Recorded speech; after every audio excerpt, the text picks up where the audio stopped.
Hello friends, स्वागत करता हूं आप सभी का अपना ही YouTube channel Bihar board 10th में। मेरे बच्चे, आज मैं क्लास 9th का हाफ ईयरली एग्जामिनेशन सितंबर 2025 का 100% ओरिजिनल क्वेश्चन पेपर लेके आ गया हूं। मेरे बच्चे, अब सारे बच्चे 24 सितंबर को क्लास 9th का अर्धवार्षिक परीक्षा सितंबर 2025 का नन हिंदी का देने वाले हैं। तो अब सारे बच्चों के क्लास काफ़ी इंपॉर्टेंट है। अब सारे बच्चे मेरे यूट्यूब चैनल पर नए हो तो चैनल को सब्सक्राइब कर लीजिए और बेल आइकन का घंटी ऑल प्रेस कीजिए। वीडियो को लाइक शेयर कमेंट जरूर कीजिए। अब सारे बच्चे मेरे व्हाट्सएप ग्रुप से नहीं हुए हैं तो मेरा व्हाट्सएप नंबर है 9262838329 पर अपना नाम लिखकर मैसेज कीजिए। अब सारे बच्चों को व्हाट्सएप ग्रुप में ऐड कर लेंगे और प्यारे बच्चे वाला पीडीएफ भी आपको व्हाट्सएप ग्रुप में मिल जाएगा। अब सारे बच्चे यहाँ पर देख सकते हैं class 9th half yearly examination सितंबर 2025 का पेपर है। आपका जो प्यारे बच्चे विषय जो है हिंदी यानी हिंदी का विषय है और आप सारे बच्चों को 3 घंटा 15 मिनट का समय दिया जाएगा। 100 नंबर का एग्जाम होने वाला है। विषय कोड आपका 106 रहने वाला है। परीक्षार्थियों को निर्देश दिया गया, आप लोग निर्देश को पढ़ लीजिए। पहले बच्चे मैं आप सारे बच्चों को सेक्शन ए का ऑब्जेक्टिव का आंसर बता चुका हूँ। अब सारे बच्चे सेक्शन बी वाला क्वेश्चन नहीं देखे तो मैं उसका जो बच्चे उसका आंसर इस वीडियो में बताने वाला हूँ। तो आप फटाफट से सेक्शन बी का क्वेश्चन देख लीजिए। चलिए, आपको सेक्शन बी में जो निम्नलिखित गद्यांशों में से किसी एक गद्यांश को पढ़कर नीचे दिए गए प्रश्नों के उत्तर दें। तो आपको जो बच्चे यहाँ पे नीचे यहाँ पे जो गद्यांश दिया गया तो आपको इसी से पढ़ के जो है नीचे वाला क्वेश्चन का जवाब देना है। ठीक है, क और ख में दिया गया है। आप क को बनाइएगा तो ख को नहीं, ख को बनाना तो क को नहीं। ठीक है, उसके बाद देख लीजिए आपका जो दूसरा नंबर क्वेश्चन है, निम्नलिखित गद्यांशों में से किसी एक गद्यांश को पढ़कर नीचे दिए गए प्रश्नों का उत्तर दें। दूसरा में भी आपको जो है ना बच्चा को गद्यांश दिया गया है यानी क और ख। तो आपको क का गद्यांश बनाना है तो ख का नहीं, ख का बनाना है तो क का नहीं, यानी जो भी गद्यांश दिया गया है ना तो नीचे में आपको क्वेश्चन दिया गया है। आप लोग क्वेश्चन को पढ़ के यहाँ से आंसर खोज के लिख लीजिए। ठीक है, चलिए अब चलते हैं हम लोग तीसरा नंबर क्वेश्चन की ओर। तीसरा नंबर क्वेश्चन क्या बोलता है मेरे बच्चे कि निम्नलिखित में से किसी एक विषय पर लगभग 200 से 250 शब्दों में निबंध लिखिए।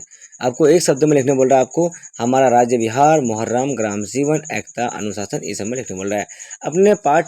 अपने पठन पाठन का उल्लेख करते हुए अपने बड़े भाई के पास एक पत्र लिखें या फिर बाढ़ की समस्या के बारे में दो छात्रों के बीच होने वाले संवाद को लिखें। उसके बाद देख लीजिए प्यारे बच्चे, आपका जो 5 नंबर क्वेश्चन है, निम्नलिखित प्रश्नों में से किन्हीं 5 प्रश्नों के उत्तर दें। यहाँ पे पहला नंबर क्वेश्चन क्या आपका नचिकेता कि यमपुरी के मुख्य द्वार पर क्यों रुकना पड़ा। दूसरा देख लीजिए पेड़ को दानी क्यों कहा गया है। तीसरा को देखिए वीर कुंवर सिंह को किस क्षेत्र में ज़्यादा रुचि थी। उसके बाद देख लीजिए घ नंबर लेखक के झूठ की पोल कैसे खुल गई। उसके बाद देखिए अंगों नंबर क्वेश्चन क्या है, आपने तुलना बंधुआ मजदूर से क्यों करती है।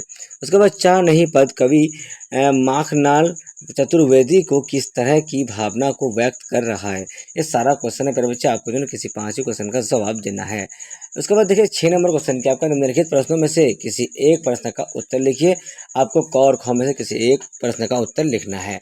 चलिए, आपका जो है बच्चे खंड है ब का पहला का आंसर देखिए फटाफट से आप लोग क्या है।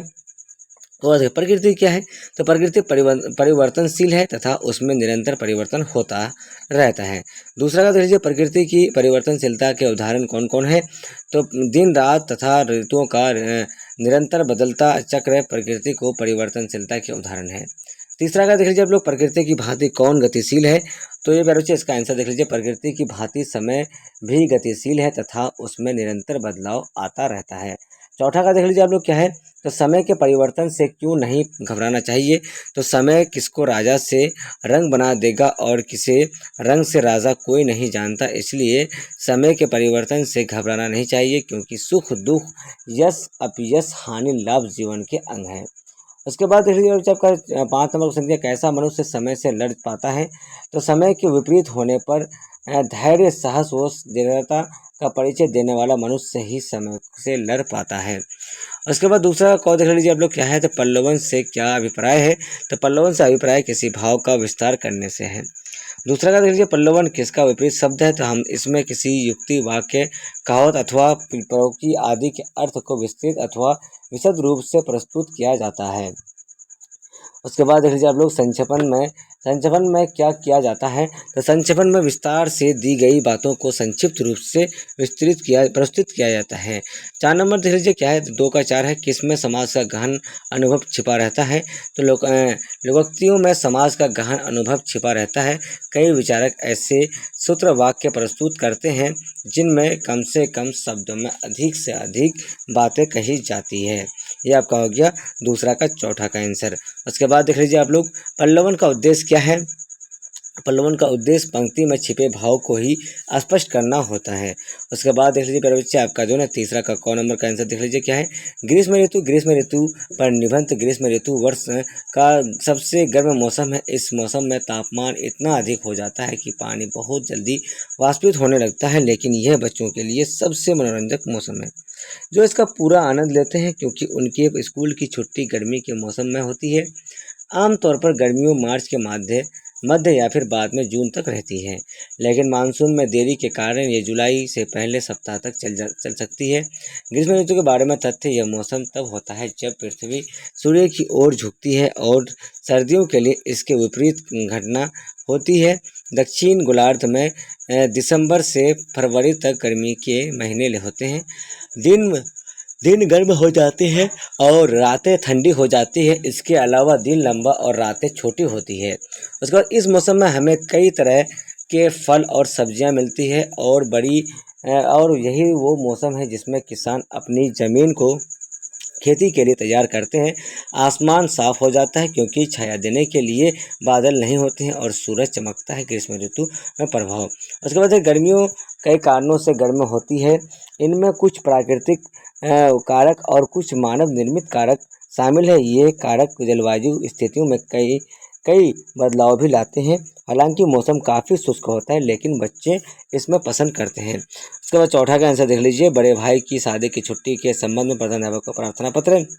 सेवा में श्रीमान प्रधानाध्यापक महोदय, राजकीयकृत मध्य विद्यालय रांची या फिर बिहार जो लिखना है, विषय अवकाश प्राप्ति हेतु आदरणीय महोदय, सविनय निवेदन है कि मेरे बड़े भाई की शादी होने जा रही है। हम इस हेतु श्रीमान से प्रार्थना है कि शादी में शामिल होने के लिए मुझे 5 दिन की छुट्टी चाहिए। मैं इन दिनों विद्यालय में उपस्थित नहीं रह सकूँगा, अतः श्रीमान से प्रार्थना है कि मुझे 5 दिनों की छुट्टी प्रदान करने की कृपा करें। दिनांक आपको लिख देना है, जो दिनांक में आपको जाना है वो लिख देना, ठीक है। आपका आज्ञाकारी छात्र राजकुमार जो लिखना है आपको लिख देना, ठीक है यहाँ पे। उसके बाद मानव करो, क्या बोला गया, मानव बनो शीर्षक पाठ की विधा क्या है और इसके रचनाकार कौन है। मानव बनो शीर्षक कविता के कवि कौन है, इसका आंसर देख लीजिए। देख लो, मानव बनो शीर्षक कविता के कवि शिव मंगल सिंह सुमन है। उसके बाद देख लीजिए आपका, नचिकेता क्यों दुखी हुआ, उसने अपने पिताजी से क्या कहा। तो नचिकेता अपने पिता के द्वारा किए गए यज्ञ में जो है दिए गए दान से असंतुष्ट था, और उसने अपने पिता से पूछा कि उसे किसे दान करेंगे। नचिकेता यमपुरी इसलिए गया कि क्योंकि उसने अपने पिता से पूछा कि उसे किसे दान करेंगे, और किसके पिता ने क्रोध में आकर कहा कि उससे यमराज को दान करेंगे। उसके बाद देख लीजिए प्यारे बच्चे, घ नंबर, कुंवर सिंह को किस क्षेत्र में ज़्यादा रुचि थी। तो घुड़सवारी, तलवारबाजी और कुश्ती के क्षेत्र में कुंवर सिंह को ज़्यादा रुचि थी। उसके बाद देख लीजिए, कवि विद्यापति गंगा से किस अपराध की क्षमा मांगते हैं। तो इसका आंसर देख लीजिए। गंगा स्तुति पाठ में कवि जब स्नान के लिए गंगा नदी में जाता है तो वह अपमान पैर गंगा जल में रखता है। इसे वह अपना अपराध मांगता है, क्योंकि माँ को पैर लगाना अपराध के समान है। इसी कारण वह गंगा को से अपने अपराध की क्षमा मांगता है। माँ बाप के लिए चाय बनाकर लाते समय गुड्डी के पैरों में फुली आ गई क्यों। तो गुड्डी को विश्वास है कि प्रधानमंत्री जल्द ही उसे इन कामों से मुक्त करवा देंगे। इस आशा के कारण ही माता पिता के लिए चाय बनाकर लाते समय उसके पैरों में कुर्ती आ गई। उसके बाद देख लीजिए प्यारे बच्चे, 5 नंबर क्वेश्चन क्या आपका, महादेवी वर्मा को अपना निश्चय क्यों बदलना पड़ा। तो महादेवी वर्मा ने पहले हिरन पालने का निश्चय किया था, लेकिन सोना की दर्दनाक मृत्यु से वह आहत हो गई। 6 नंबर का आंसर दिलिए, शक्ति और क्षमा शीर्षक कविता का सारांश लिखें। तो तुमने कौरवों को शांत करने के लिए क्षमा, हया, तप, त्याग और मनोबल आदि सब का सहारा लिया, अर्थात हर तरीके से उन्हें शांत कराना चाहा। परंतु है कि शक्तिशाली निष्ठुर, तुम अपने शत्रु दुर्योधन के सामने क्षमाशील बनकर जितना ही विनम्र आचरण करते रहे, दृष्ट कारवों ने तुमको उतना ही कार्य कमजोर समझा। तो अब सारे बच्चों को जो है अब सारे बच्चों को क्लास 9th वाले बच्चे हैं नॉन हिंदी यानी और हिंदी का जो ना, आप सारे बच्चों को मैं ऑब्जेक्टिव का प्लस सब्जेक्टिव का आंसर की बता दिया हूँ। तो आप सारे बच्चे मेरे यूट्यूब चैनल पर नए हो तो चैनल को सब्सक्राइब कर लीजिए और बेल आइकन का घंटी ऑल पर प्रेस कीजिए। प्यारे बच्चे, अब सारे बच्चे 24 सितंबर को क्लास 9th का नॉन हिंदी यानी और हिंदी का एग्जाम देने वाले हैं। तो आप लोगों के लिए क्लास काफ़ी इंपॉर्टेंट है। अब सारे बच्चे मेरे व्हाट्सएप ग्रुप से नहीं हुए हैं तो मेरा व्हाट्सएप नंबर है 9262838329 पर अपना नाम लिखकर मैसेज कीजिए। आप सारे बच्चों को व्हाट्सएप ग्रुप में ऐड कर लेंगे और ये वाला पीडीएफ भी आपको व्हाट्सएप ग्रुप में मिल जाएगा। तब तक के लिए बाय बाय। फिर मिलते हैं नेक्स्ट वीडियो में। Thank you. जय हिंद, जय भारत।